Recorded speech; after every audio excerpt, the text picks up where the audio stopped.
میرا یہ قدم تمام اولیاء کرام کی گردن پر ہے۔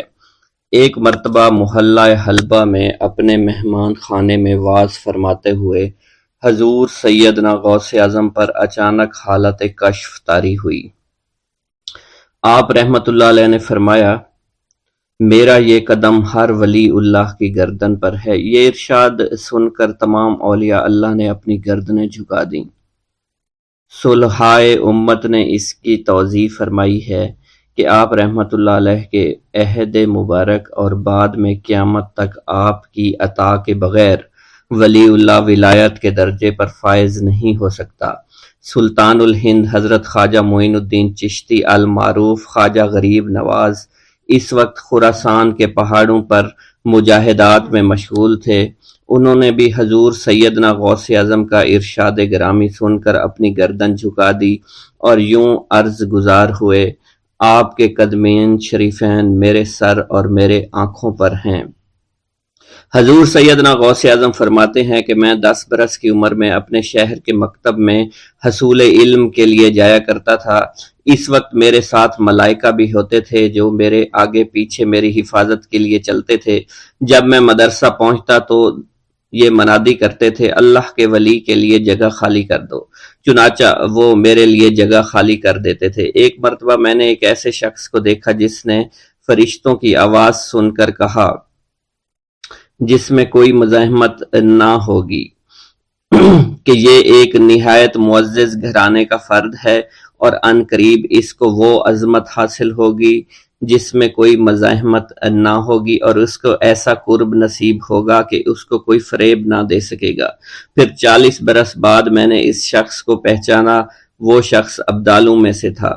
حضرت شیخ ابو سعود احمد بن بکر حریمی سے مروی ہے کہ حضور سیدنا غوث اعظم نے فرمایا کہ میں 55 سال تک تنہا عراق کے بیابانوں میں پھرتا رہا۔ میں لوگوں کو نہ جانتا، لوگ مجھے نہ جانتے۔ اسی دوران میرے پاس رجال الغیب اور جنات تشریف لاتے جنہیں میں طریقت اور اصول کی تعلیم دیتا تھا۔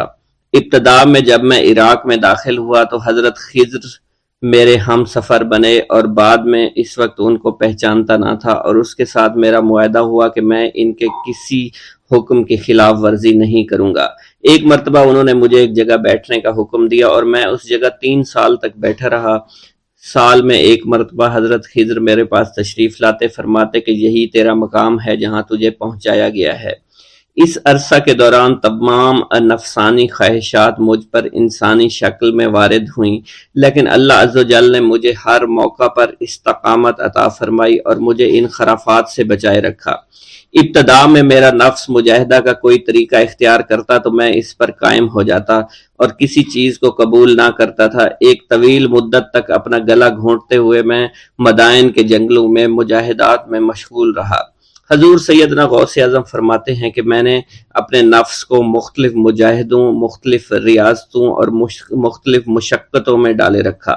1 سال تک میں گری ہوئی چیزیں اٹھا کر کھاتا رہا، دوسرے سال پانی پر گزارا کیا، اور تیسرے سال نہ میں نے کچھ کھایا، نہ پیا اور نہ ہی سویا۔ ایک مرتبہ شدید سردی کی وجہ سے میں ایوان کسریٰ کے کھنڈرات میں سویا تو رات بھر میں 40 مرتبہ طبیعت خراب ہوئی۔ حضور سیدنا غوث اعظم فرماتے ہیں، ہر سال ایک بزرگ آتے اور وہ مجھے جبہ دے کر چلے جاتے۔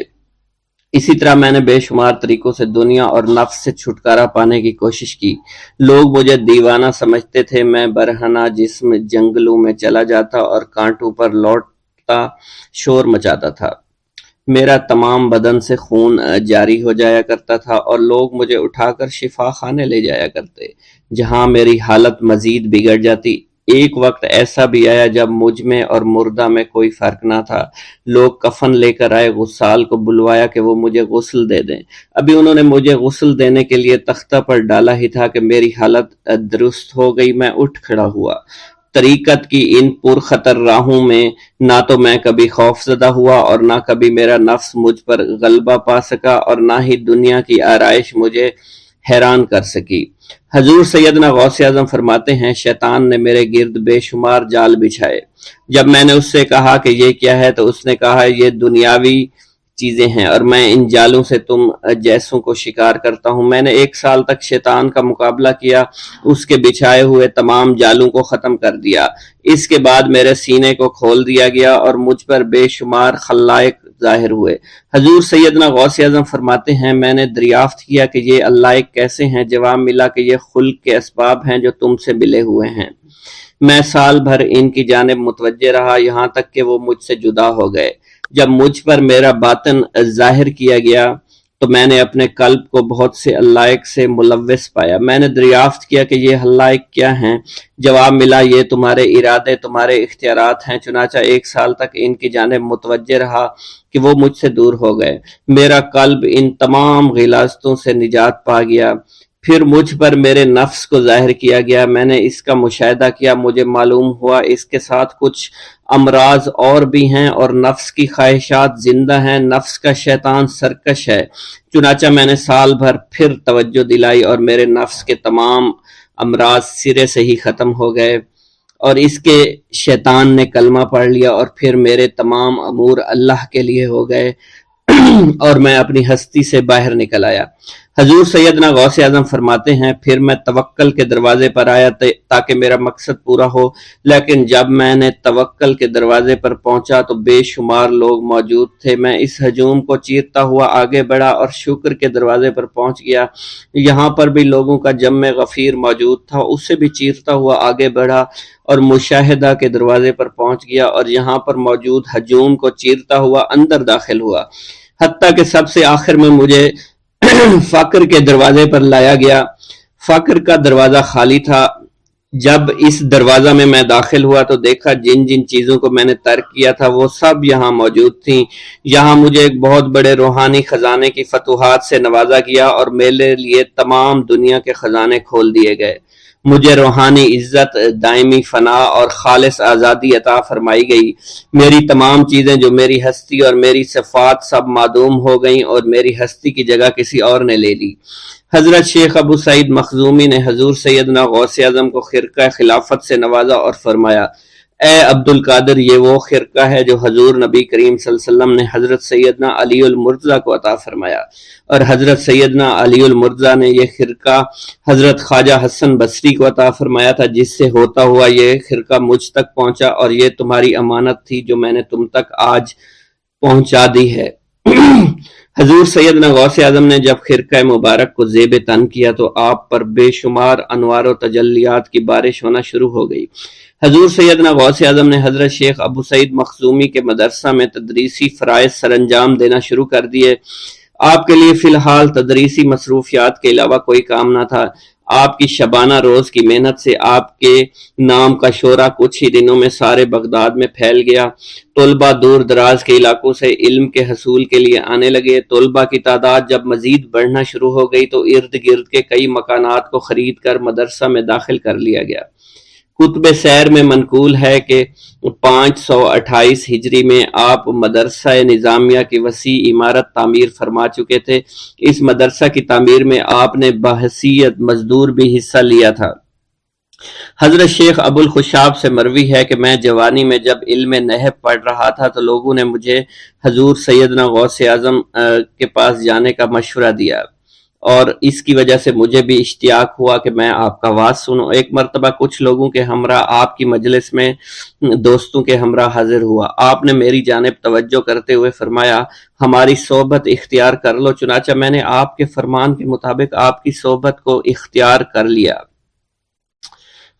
آپ نے مجھے علم نحو کے علاوہ علوم عقلیہ اور تقلد حاصل کیے جس سے مجھے کوئی واقفیت پہلے نہیں تھی۔ 1 سال کے عرصہ میں آپ کی نظر کرم سے میں نے وہ علوم حاصل کر لیے جو گزشتہ اتنی عمر گزارنے کے باوجود بھی مجھے حاصل نہیں ہوئے تھے۔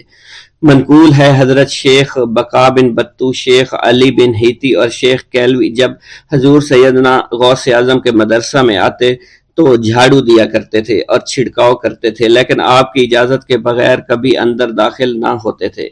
اجازت ملنے کے بعد آپ حضرات اندر داخل ہوتے اور اجازت ملنے پر ہی بیٹھتے تھے۔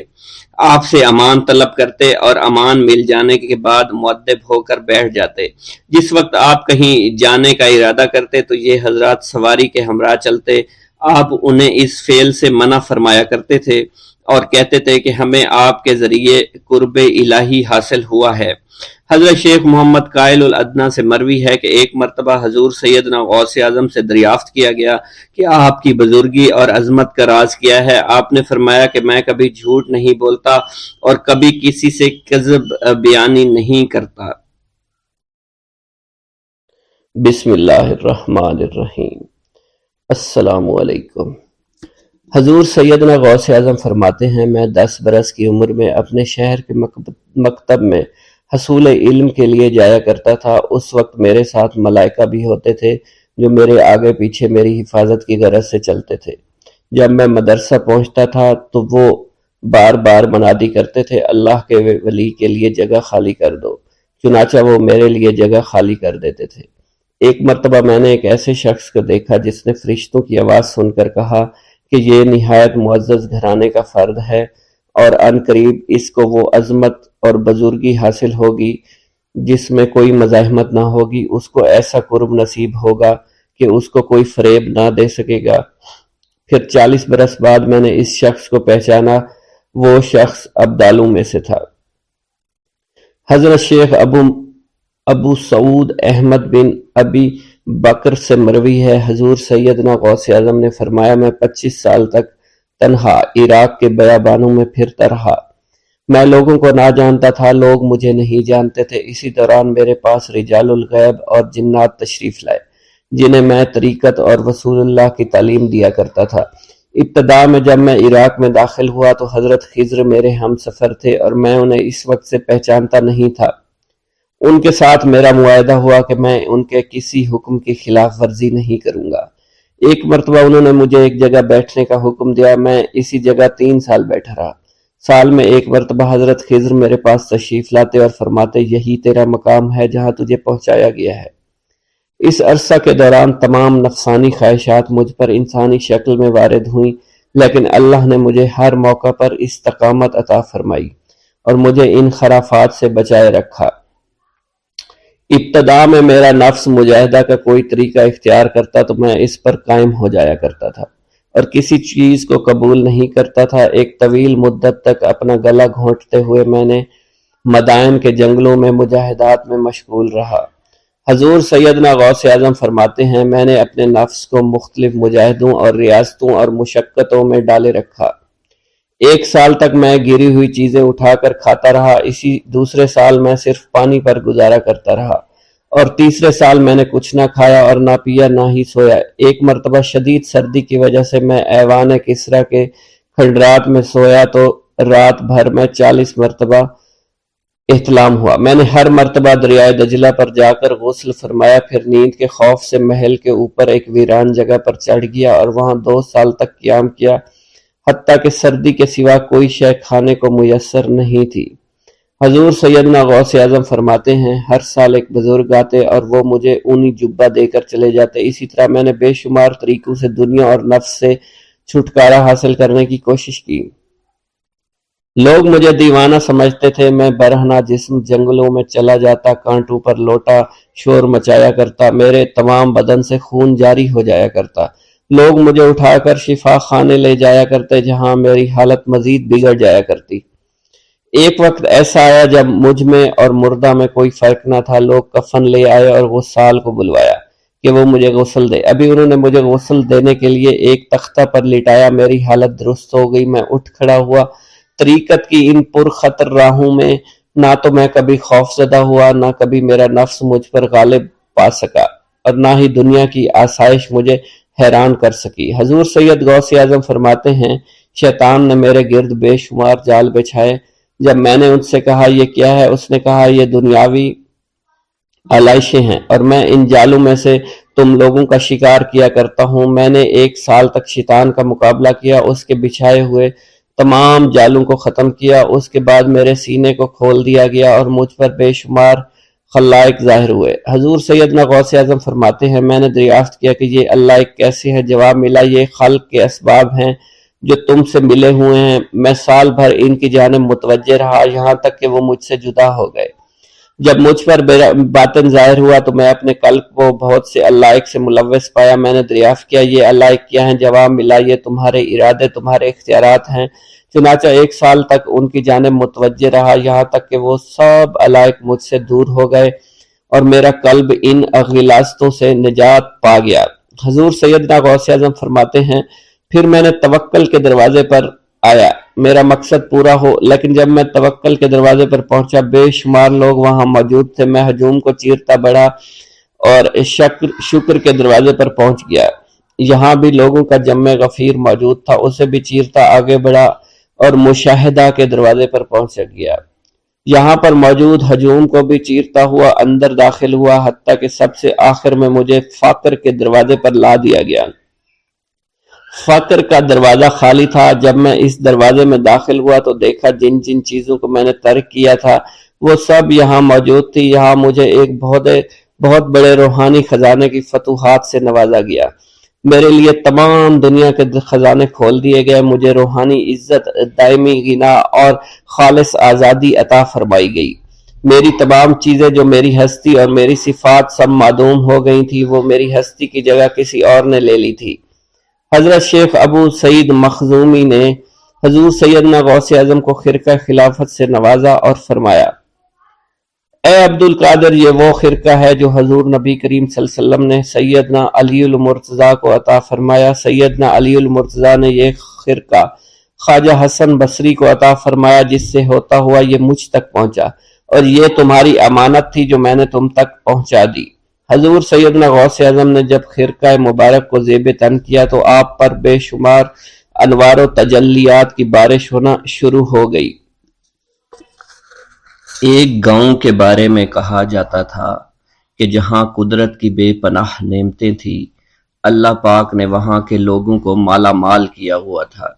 ایسی نعمتیں کہ جن نعمتوں کو دیکھ کر انسان اکثر مغرور ہو جایا کرتے ہیں، مگر وہاں پر کچھ مسلمان تھے، اور سب سے بڑی اور بری بات یہ تھی کہ وہاں کے تمام لوگ کافر تھے۔ وہ کفار اپنی دولت پر بہت فخر کیا کرتے تھے، کیونکہ ان میں ہر ایک انسان بہت دولت مند تھا، ہر ایک کے پاس بے بہا پیسے تھے، کسی کو پیسوں کی کمی نہیں تھی۔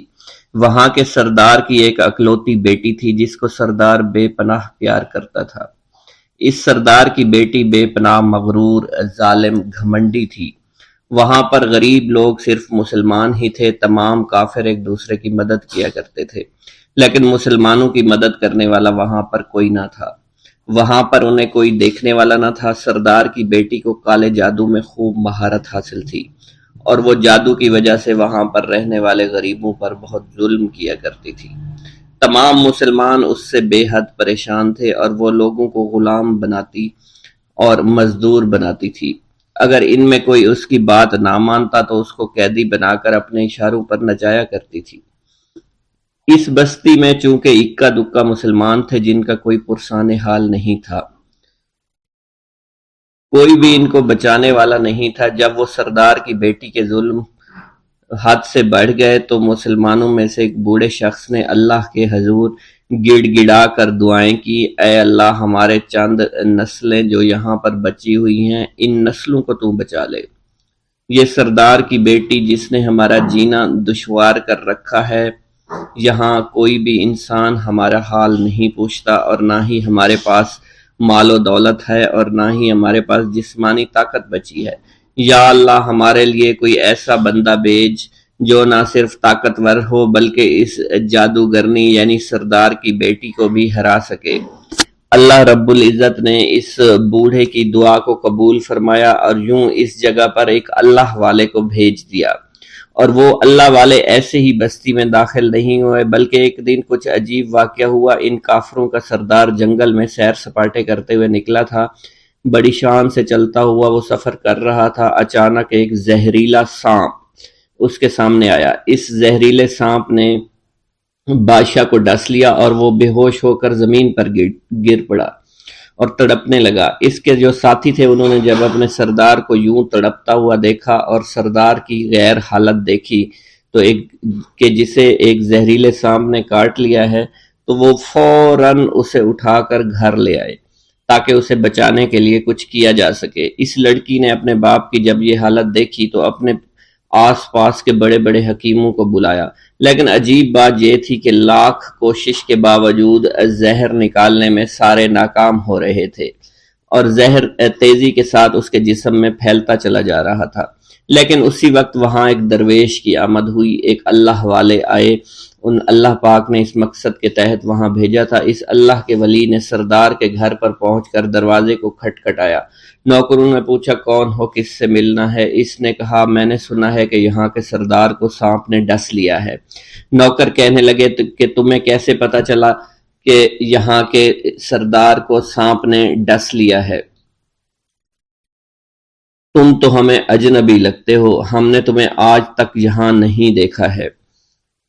اس نے کہا میں مسافر ہوں اور مجھے خبر ملی ہے کہ یہاں کے سردار کو ایک زہریلے سانپ نے ڈس لیا ہے اور کوئی بھی اس کا علاج نہیں کر پا رہا۔ نوکروں نے کہا تم کون ہو؟ اللہ والے نے کہا میں حکیم ہوں اور میں ان کے علاج کی غرض سے یہاں آیا ہوں۔ وہ نوکر اللہ والے کی حالت دیکھ کر ہنسنے لگے، کیونکہ آپ نے پھٹے پرانے کپڑے پہن رکھے تھے اور دیکھنے سے بہت غریب معلوم ہوتے تھے۔ وہ نوکر کہنے لگے کہ اتنے بڑے سردار کا علاج کرو گے؟ ارے یہاں تو اس کے پاس بڑے بڑے حکیم بلائے گئے ہیں، ہمارے سردار کے پاس پیسوں کی کوئی کمی نہیں ہے، اور وہ تم جیسے غریب سے بھلا کیوں علاج کروائیں گے؟ درویش نے کہا اگر تم چاہتے ہو تمہارے سردار کی جان بچ جائے پھر مجھے اندر جانے دو۔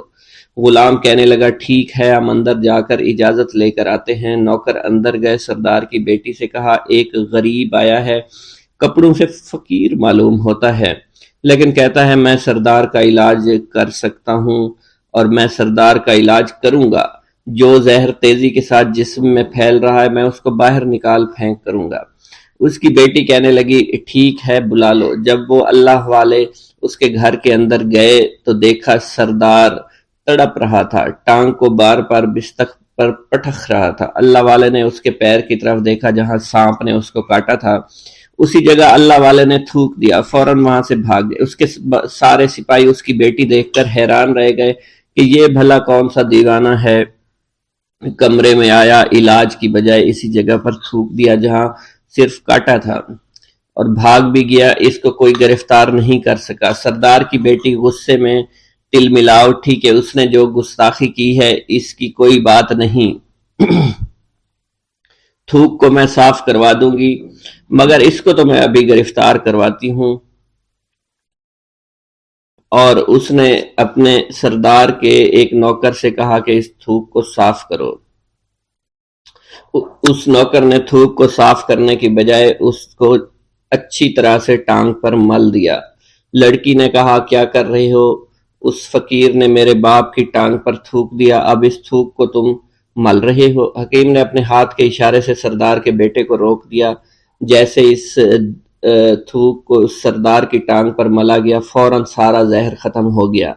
جو ٹانگ کٹنے کے قابل تھی وہ ٹانگ بالکل ٹھیک ہو چکی تھی، جو نیلی پڑ چکی تھی اب اصلی حالت میں آہستہ آہستہ واپس آ رہی تھی۔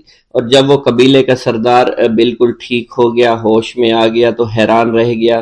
اسے بتایا کہ فقیر بابا کے تھوک کی وجہ سے آپ ٹھیک ہوئے۔ اس نے کہا وہ بزرگ تو ہمارے لیے مسیحا ہے، تم لوگوں نے انہیں جانے کیوں دیا؟ انہیں میرے پاس لے کر آؤ، انہوں نے ہم پر بہت بڑا احسان کیا ہے، ہم اس کے احسان کا بدلہ ضرور چکائیں گے۔ اس کی بیٹی جو خاموشی سے باپ کو دیکھ رہی تھی اس نے کچھ بھی نہ کہا۔ گاؤں کے سردار کے کہنے پر سارے سپاہی اللہ والے کو ڈھونڈنے کے لیے نکل گئے۔ وہ چاروں طرف پھیل گئے لیکن کہیں بھی اللہ والے کا پتہ نہیں چل رہا تھا۔ پھر جب سپاہی تلاش کرتے کرتے جنگل میں داخل ہوئے، وہاں ایک درخت کے نیچے ایک آدمی کو عبادت کرتے ہوئے دیکھا۔ وہ غور سے اس کو دیکھ رہے تھے اور کہہ رہے تھے یہ کس طرح کی عبادت کر رہے ہیں؟ ہم لوگ تو اپنے بتوں کے آگے ہاتھ جوڑتے ہیں، یہ نہ جانے کس کو سجدہ کر رہے ہیں۔ خیر، عبادت کے فوراً بعد اللہ والے کو پکڑ لیا، گاؤں کے سردار کے سامنے پیش کیا۔ وہ کہنے لگا آپ کون ہیں اور کہاں سے آئے ہیں؟ سب سے پہلے تو میں گستاخی کی معافی چاہتا ہوں، میرے لوگوں نے آپ کے ساتھ بڑی بدتمیزی کی، لیکن آپ کی وجہ سے آج میں زندہ ہوں۔ ہم گناہ گاروں کی وجہ سے آپ جیسے لوگوں کو بہت تکلیف ہوئی ہے، اس لیے میں معذرت چاہتا ہوں۔ آپ سے درخواست کرتا ہوں کہ آپ میری طرف سے یہ قیمتی لباس یعنی کپڑے اور عربی گھوڑا قبول کیجئے۔ اللہ والوں نے اس کی طرف مسکرا کر دیکھا اور کہا یہ گھوڑا، یہ لباس بہت قیمتی ہے، مگر یہ لباس پہن کر اس گھوڑے کے لیے گھاس کاٹوں گا تو کیا اچھا لگوں گا؟ سردار نے کہا فکر نہ کریں، گھوڑے کے ساتھ ساتھ ہم آپ کو نوکر بھی دیں گے۔ اللہ والے نے کہا کہ اتنی مال و دولت اور نوکروں کے ساتھ میں اکیلا رہوں گا؟ گاؤں کا سردار بولا حضور آپ کی یہ بات سن کر میں سوچ میں گم ہو گیا ہوں، لیکن یہ میری بیٹی آپ کے سامنے حاضر ہے۔ بیٹی حیرت سے اپنے باپ کو دیکھ رہی تھی کہ میرا باپ اب کیا کہنے والا ہے۔ سردار نے کہا میری بیٹی جسے آپ نے دیکھ لیا ہے اس کی شادی میں آپ سے کر دوں گا، مگر ایک شرط ہے کہ آپ کو اپنے مذہب کو چھوڑنا پڑے گا۔ میرے سپاہیوں نے آپ کو عبادت کرتے ہوئے دیکھا ہے، جہاں تک ہمارے معمولات ہیں ہم بتوں کے آگے سجدہ کرتے ہیں اور ان کی عبادت کرتے ہیں، اور آپ جس کے آگے سجدہ کرتے ہیں وہ اللہ ہے، یعنی آپ مسلمان ہیں، اس لیے آپ کو اپنا مذہب چھوڑنا پڑے گا۔ کیا آپ ایسا کر سکتے ہیں؟ اللہ والے نے کہا کہ مجھے ایک بات بتائیے، آپ سب کچھ دیکھ رہے ہیں، آپ نے مجھے یہ بھی دعا دی کہ میری اولادیں ہوں اور آپ کی نسل آپ کی بیٹی سے چلے گی۔ مجھے ایک بات بتائیں، اگر ان بچوں میں سے کسی بچے کو خدا نہ خواستہ کچھ ہو گیا تو کس کو رونا پڑے گا؟ سردار نے جواب دیا اگر خدا نہ خواستہ کچھ ایسا ہوا تو رونا مجھ کو ہی پڑے گا۔ اللہ والا نے مسکرا کر کہا اگر یہ سارا مال لے کر مجھے رونا ہی پڑا تو آپ اپنا گھوڑا، اپنی دولت، اپنی بیٹی، ہر چیز اپنے پاس رکھ لو، میں خوش ہوں، میں مسلمان ہوں، میں ٹھیک ہوں۔ اگر یہ تمام چیزیں لے کر مجھے اپنا محلہ چھوڑنا پڑے تو میں اپنی جان دے کر بھی اپنے مذہب کو نہیں چھوڑوں گا۔ جس طرح آپ نے مجھے نوازا ہے، میں اسی رب کے دین کو چھوڑ کر چلا جاؤں گا۔ صرف چند پیسوں کی خاطر میں ہر دن پیسہ نہیں کر سکتا، اور اپنی درویشی میں میں بہت خوش ہوں۔ اللہ نے مجھے جس مقصد کے لیے بھیجا تھا وہ میرا مقصد پورا ہو جائے گا۔ گاؤں کے سردار نے پوچھا، یہ کہہ کر وہ اللہ والے جانے لگے تو سردار نے درویش کو رک جانے کا کہا اور کہنے لگے میں نے مال دے کر تمہیں آزمایا اور تمہیں پرکھا، لیکن تم اپنے مذہب کو چھوڑنے پر راضی نہیں ہو۔ اگر تم یہی سب کرنے آئے تھے تو تمہیں اس بات کا ڈر نہیں؟ کیا تم نہیں جانتے ہم کتنے طاقتور ہیں، اور میری بیٹی اپنے عمل میں اتنی ماہر ہے کہ تمہیں یہاں کھڑے کھڑے ابھی جنگلی جانور بنا سکتی ہے۔ اللہ والے نے کہا کہ اس نے جنگلی جانور کمزور لوگوں کو بنایا ہوگا، یہ مجھے جانور بنا کر تو دکھائے۔ اس سے پہلے کہ گاؤں کا سردار اپنی بیٹی سے کچھ کہتا کہ اس پر وار کرو، اللہ والے نے جادوگرنی پر ایسی پھونک ماری کہ وہ اسی وقت ایک بہت بڑی چھپکلی بن گئی۔ وہ کچھ بھی نہیں کر پا رہی تھی، وہ چھپکلی اتنی بڑی تھی کہ وہاں پر جتنے بھی انسان کھڑے تھے ان سب میں سب سے زیادہ اونچا اس کا قد تھا۔ وہ چھپکلی اللہ والے کے پاس آئی، اپنا زہر اس پر اگلنا چاہتی تھی کہ اسی وقت اس نے اس کے منہ پر تھوک دیا۔ تھوکنے کی دیر تھی، وہ چھپکلی جلنے لگی اور جس سے گرمی کی وجہ سے اس کا چہرہ پگھل رہا تھا، اس کا چہرہ جل کر کالا ہو چکا تھا، وہ مرنے والی تھی کہ سردار دوڑتا ہوا قدموں میں آ کر گر پڑا اور معافی مانگنے لگا اور کہنے لگا حضور اس گستاخی کے لیے میں معذرت خواہ ہوں، آپ مجھے معاف کر دو، میں نے سچ میں آپ کو بہت کمزور سمجھا تھا، آپ کو آپ کا مذہب سے ہٹانا چاہا تھا۔ اگر میری بیٹی ٹھیک ہو جائے تو میں سچ کہتا ہوں یہاں پر جتنے لوگ ہیں ہم پوری کی پوری بستی مسلمان ہو جائیں گے۔ اللہ والے نے کہا کہ ہم تمہیں اپنے دین میں شامل کرنے کے لیے یہ سب نہیں کر رہے، بلکہ تم لوگ مسلمان بھائیوں پر جو ظلم کرتے ہو وہ ظلم کو ختم کرنے کے لیے ہم یہاں آئے ہیں۔ ہمارے دین میں جبر اور ظلم نہیں۔ اگر تمہارے بیٹی سے انسان بن کر سدھر جاتی ہے تو اس کو اس کی اصلی حالت میں لانے کے لیے میں خود کو اللہ کی بارگاہ میں پیش کروں گا اور دعا کروں گا۔ سردار کہنے لگا کہ ہاں میری بیٹی اصلی حالت میں اگر آ جائے تو پھر ہم کسی پر ظلم و ستم نہیں کریں گے، اور میں دل سے اپنی بیٹی کے لیے معافی چاہتا ہوں۔ آج سے یہ کوئی بھی جادو ٹونا اور مسلمانوں کو تنگ نہیں کرے گی اور نہ ہی کسی مسلمان پر یہ ظلم اور جبر کرے گی، بس آپ اسے دوبارہ سے انسان بنا دے۔ اللہ والا نے چھپکلی پر دوبارہ سے پھونک ماری تو پھر سے انسان بن گئی اور اللہ والے کے قدموں سے وہ لپٹ گئی، کہنے لگی مجھے معاف کر دیجئے، مجھے معاف کر دیجئے، میں نے اپنے آپ کو بہت طاقتور سمجھا۔ اس لڑکی کا آدھا چہرہ جل چکا تھا اور کالا ہو چکا تھا، وہ کہنے لگی کہ آج اپنے باپ کے ساتھ میں آپ کے دست مبارک پر مسلمان ہونا چاہتی ہوں، میں وعدہ کرتی ہوں کہ آج سے اس بستی پر کوئی بھی کافر کسی مسلمان کے ساتھ بدتمیزی نہیں کرے گا، زیادتی نہیں کرے گا، ظلم اور جبر نہیں کرے گا، بلکہ ہم سب یہاں مل جل کر رہیں گے اور بھائی چارے کے ساتھ رہیں گے۔ ہم سب مسلمان ہو جائیں گے اور پھر یوں اللہ والے کے ہاتھوں پوری بستی کا سردار اور اس کی بیٹی نے اسلام قبول کر لیا، اور سردار نے اللہ والے سے اپنی بیٹی کا نکاح کر دیا، اور پھر اس بستی میں ہمیشہ کے لیے امن و امان قائم ہو گیا۔ پیر دستگیر حضور غوث اعظم شیخ عبد القادر جیلانی رحمۃ اللہ علیہ نے اپنی زندگی کا ایک لمبا عرصہ مجاہدات میں گزارا۔ جب آپ بغداد شریف میں علم دین پڑھتے تھے، آپ کا معمول تھا کہ مدرسے کے اسباب پڑھ کر جنگل کی طرف نکل جایا کرتے تھے اور وہیں اپنے سبق یاد کرتے تھے، عبادت میں مصروف اور مشغول رہا کرتے تھے۔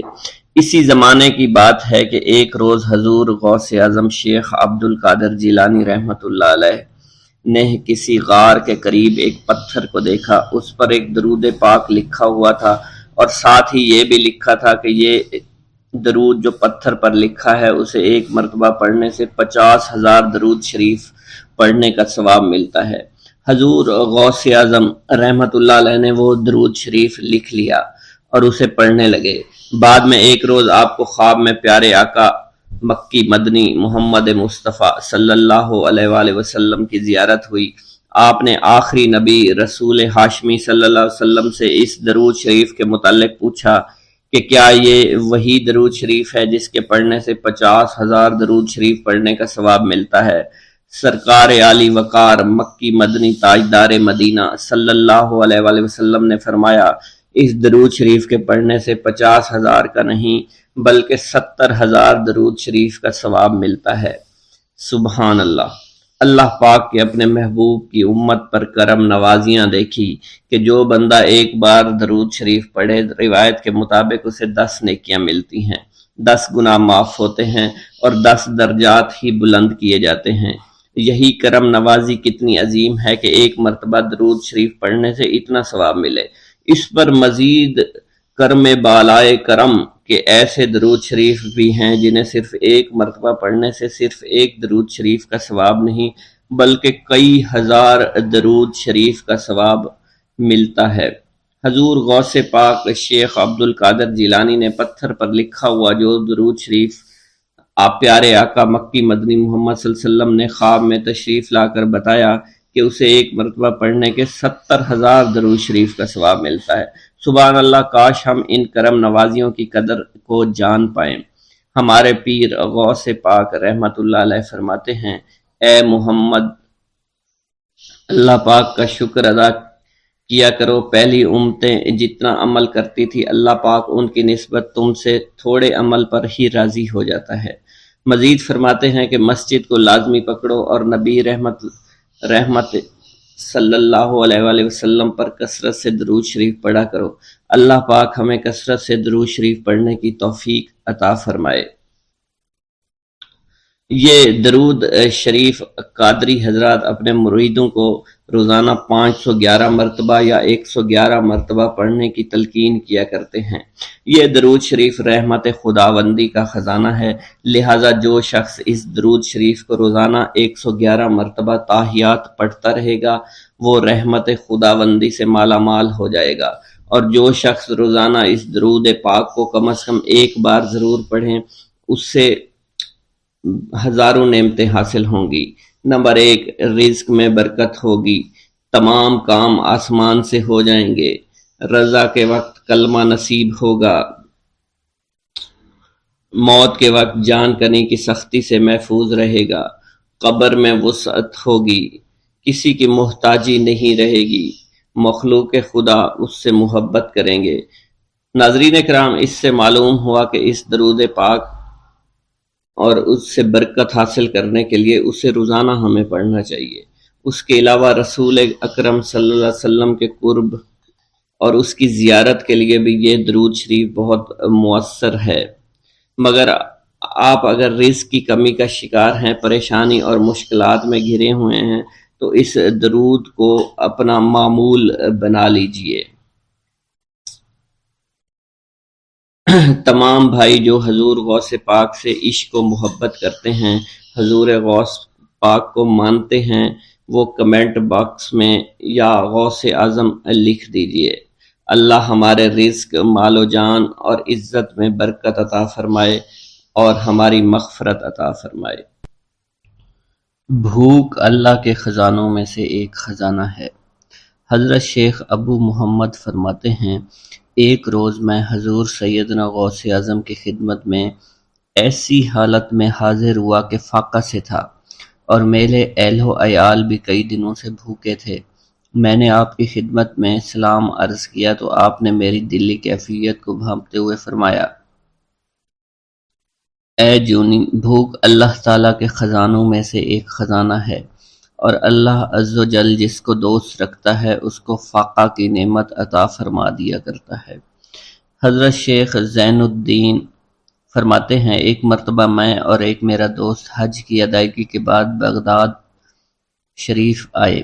بغداد شریف میں ہم کسی کو جانتے نہیں تھے اور ہمارے پاس صرف ایک قبضہ کمان تھی جسے فروخت کر کے ہم نے کچھ چاول خریدے اور انہیں پکایا۔ ہم ان چاولوں سے سیر نہ ہو سکے اور نہ ہی ہمیں کوئی لطف محسوس ہوا۔ بعد ازاں ہم حضور سیدنا غوث اعظم کی محفل میں حاضر ہوئے تو آپ کچھ کلام فرما رہے تھے۔ ہمیں دیکھتے ہی آپ نے اپنا کلام قطع کر لیا اور فرمانے لگے، حجاز مقدس سے کچھ مہمان آئے اور ان کے پاس قبضہ کمان کے سوا کچھ نہ تھا جسے انہوں نے فروخت کر کے چاول خریدے اور انہیں پکا کر کھایا، لیکن نہ ہی وہ سیر ہوئے اور نہ ہی لطف اندوز۔ حضرت شیخ زین الدین ابو الحسن علی بن ابو طاہر ابراہیم انصاری فرماتے ہیں، ہم نے جب حضور سیدنا غوث اعظم کا یہ کلام سنا تو ہم نہایت حیران ہوئے۔ محفل کے اختتام پر آپ نے دسترخوان بچھوایا۔ میں نے آہستگی سے اپنے دوست سے اس کی پسندیدہ چیز کے متعلق پوچھا تو اس نے کہا، حلوہ کھانا چاہتا ہے، اور میرے دل میں اس وقت شہد کی خواہش پیدا ہوئی۔ ابھی یہ سب کچھ ہمارے دلوں میں ہی تھا کہ حضور سیدنا غوث اعظم نے اپنے خادمین کو حکم دیا، جاؤ حلوہ شہد لے آؤ۔ خادمین نے حکم کی، تعمیل کی اور حلوہ اور شہد ہمارے سامنے لا کر رکھ دیا۔ آپ کا اس طرح ہمارے دلوں کی بات پر مطلع ہونے سے ہم حیران رہ گئے۔ حضرت ابو حفص عمر بن صالح بغدادی ایک مرتبہ اپنی اونٹنی کو ہانکتے ہوئے حضور سیدنا غوث اعظم کی خدمت میں حاضر ہوئے۔ عرض کرنے لگے، حضور، میں حج کے لیے بیت اللہ شریف جانا چاہتا ہوں، مگر میری یہ اونٹنی میرا ساتھ دینے کے قابل نہیں ہے اور فی الحال میرے پاس کوئی دوسری سواری بھی نہیں ہے۔ آپ نے اس اونٹنی کی پشت پر ہاتھ پھیرا۔ اس کے بعد حضرت ابو حفص عمر بن صالح بغدادی نے اس اونٹنی کو ایڑی لگائی تو وہ اونٹنی بیت اللہ شریف تک بھاگتی ہی چلی گئی اور کوئی دوسری سواری اس کے قریب نہیں پہنچ سکی۔ حضرت ابو حامد فرماتے ہیں، میں ایک مرتبہ بغداد شریف میں حضور سیدنا غوث اعظم کی خدمت میں حاضر ہوا اور اپنا مصلی آپ کے نزدیک بچھا کر بیٹھ گیا۔ آپ نے مجھ سے فرمایا، اے حامد، تم عنقریب بادشاہوں کے دسترخوان پر بیٹھو گے۔ چنانچہ جب میں حران واپس پہنچا تو سلطان نور الدین زنگی نے مجھے اپنے پاس رہنے پر مجبور کر دیا اور مجھے اپنا مصاحب خاص مقرر کر دیا اور ناظم اوقاف مقرر فرمایا۔ حضرت شیخ ابو المظفر اسماعیل سے منقول ہے کہ ایک مرتبہ حضرت شیخ الہیتی بیمار ہو گئے۔ حضور سیدنا غوث اعظم ان کی عیادت کے لیے تشریف لائے۔ آپ نے ان کے نزدیک کھجور کے 2 درخت دیکھے جو 4 سال سے خشک تھے اور ان پر پھل نہیں آتا تھا۔ آپ نے ان درختوں کے نیچے بیٹھ کر وضو کیا اور 2 رکعت نماز ادا فرمائی۔ کچھ دن گزرنے کے بعد ان درختوں پر پھل لگ گئے اور وہ دوبارہ سے سرسبز و شاداب ہو گئے۔ جھولی کو میری بھر دو ورنہ کہے گی دنیا، ایسے سخی کا منگتا پھرتا ہے مارا مارا۔ مولانا عبد الرحمن جامی فرماتے ہیں، حضور سیدنا غوث اعظم کا ایک مرید آپ کے ہمراہ مسجد کی جانب جا رہا تھا۔ جمعہ کا دن تھا۔ اس دن کسی بھی شخص نے آپ کو دیکھ کر نہ سلام کیا نہ ہی کچھ توجہ فرمائی۔ اس مرید کے دل میں خیال آیا کہ پہلے تو آپ جمعہ کی نماز کی ادائیگی کے لیے بڑی مشکل سے لوگوں کے ہجوم میں سے ہوتے ہوئے مسجد کی جانب تشریف لے جایا کرتے تھے، اور آج کوئی شخص بھی آپ کو سلام نہیں کر رہا ہے اور نہ آپ کے نزدیک آ رہا ہے۔ مولانا عبد الرحمن جامی فرماتے ہیں، ابھی یہ خیال اس مرید کے دل میں ہی تھا کہ حضور سیدنا غوث اعظم نے مسکرا کر اس مرید کو دیکھا، پھر لوگوں کا ایک جمع غفیر اکٹھا ہو گیا اور ہر کوئی آپ سے سلام کرنے کا خواہش مند تھا، یہاں تک کہ اس مرید اور آپ کے درمیان ہجوم حائل ہو گیا۔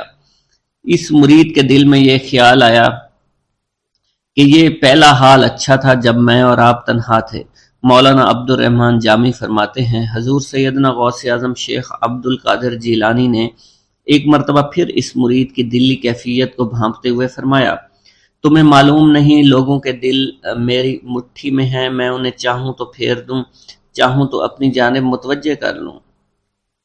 ایک مرتبہ ایک عورت حضور سیدنا غوث اعظم کی خدمت میں بیٹے کو لے کر حاضر ہوئی، عرض کیا، میرے اس بیٹے کو آپ سے دلی لگاؤ ہے، آپ اسے اپنی غلامی میں قبول فرما لیں، میں اللہ عز و جل اور آپ کی خاطر اپنے بیٹے پر اپنے حق کو معاف کرتی ہوں۔ آپ نے اس لڑکے کو قبول فرما لیا۔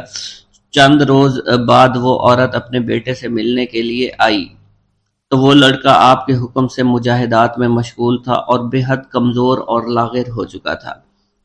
اس عورت نے جب آپ کو دیکھا تو آپ اس وقت مرغی کا گوشت کھا رہے تھے، آپ کے سامنے ہڈیاں پڑی ہوئی تھی۔ اس عورت نے آپ سے کہا کہ آپ خود تو مرغی کھاتے ہیں جبکہ میرا بیٹا سخت مجاہدات میں مشغول ہے۔ آپ نے اس عورت کی بات سننے کے بعد ہڈیوں کی جانب اشارہ کیا اور حکم دیا، اللہ عز و جل کے حکم سے زندہ ہو جاؤ۔ آپ کا یہ فرمانا تھا کہ ان ہڈیوں سے ایک سالم مرغی زندہ کھڑی ہو گئی۔ آپ نے فرمایا کہ جب تیرا بیٹا اس منزل پر پہنچ جائے گا تو پھر جو چاہے گا کھائے گا۔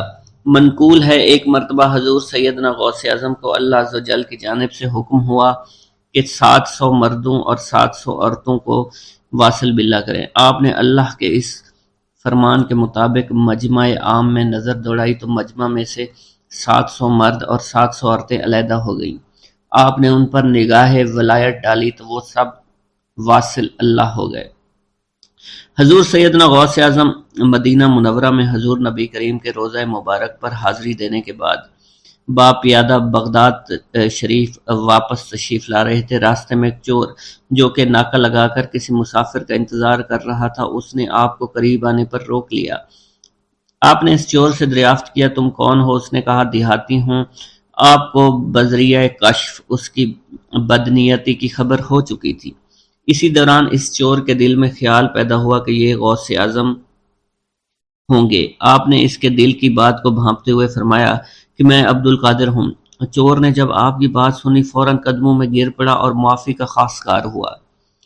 آپ کو اس کی حالت پر ترس آ گیا۔ آپ نے اللہ عز و جل کے حضور اس کے لیے دعا فرمائی تو ندائے غیبی سنائی دی، اے غوث اس چور کو سیدھے راستہ دکھاتے ہوئے قطب بنا دو۔ آپ نے اس چور کی جانب نگاہ دوڑائی تو آپ کے فیض روحانی سے قطب کے درجے پر وہ فائز ہو گیا۔ حضرت شیخ ابو عباس خضر بن عبداللہ بن جایہ حسینی فرماتے ہیں، ایک مرتبہ میں نے خلیفہ ابو المظفر یوسف عباسی کو حضور سیدنا غوث اعظم شیخ عبد القادر جیلانی کی خدمت میں موجود پایا۔ اس نے آپ سے کسی کرامت کو دیکھنے کی درخواست کی اور کہا کہ اس سے میرا دل مطمئن ہو جائے گا۔ حضور سیدنا غوث اعظم حضرت سیدنا شیخ عبد القادر جیلانی نے خلیفہ سے پوچھا کہ تو کیا چاہتا ہے؟ اس نے کہا کہ ایک سیب، اور اس وقت عراق میں سیبوں کا موسم نہ تھا۔ آپ نے اپنے دست مبارک فضا میں بلند کیا اور دیکھتے ہی دیکھتے آپ کے ہاتھ میں 2 سیب آ گئے۔ آپ نے ایک سیب ابو المظفر کو دیا اور دوسرا خود رکھ لیا۔ ابو المظفر نے جب اپنا سیب چیرا تو اس میں سے کیڑا نکل آیا۔ اس نے جب اپنا سیب چیرا تو یہ اندر سے سفید تھا، اس میں سے کستوری کی خوشبو آ رہی تھی۔ ابو المظفر نے وجہ دریافت کی تو آپ نے فرمایا، اس سیب میں سے کیڑا اس وجہ سے نکلا کیونکہ اس سیب کو ظالم کا ہاتھ لگا ہوا تھا۔ حضرت شیخ ابو محمد سے مروی ہے، ایک مرتبہ میں حضور سیدنا غوث اعظم کی خدمت میں بغداد شریف حاضر ہوا۔ کچھ دنوں تک آپ کے ہاں قیام پذیر رہا اور روحانی فیوز و برکات سے مالا مال ہوا۔ بعد ازاں جب میں واپس اپنے ملک مصر روانہ ہونا لگا تو آپ نے مجھ سے فرمایا کہ کبھی کسی سے کوئی چیز مت مانگنا۔ پھر آپ نے اپنی انگشت شہادت میرے منہ میں ڈالی اور فرمایا کہ اسے اچھی طرح چوسو۔ چنانچہ میں نے آپ کے فرمان کے مطابق ایسا ہی کیا۔ جب میں آپ سے اجازت لینے کے بعد واپس اپنے ملک مصر روانہ ہوا تو بغداد شریف سے مصر تک کی طویل مسافت کے دوران مجھے کچھ بھوک محسوس نہیں ہوئی، اور میں جوں جوں آگے بڑھتا رہا اپنے جسم میں توانائی کو پہلے سے زیادہ پاتا۔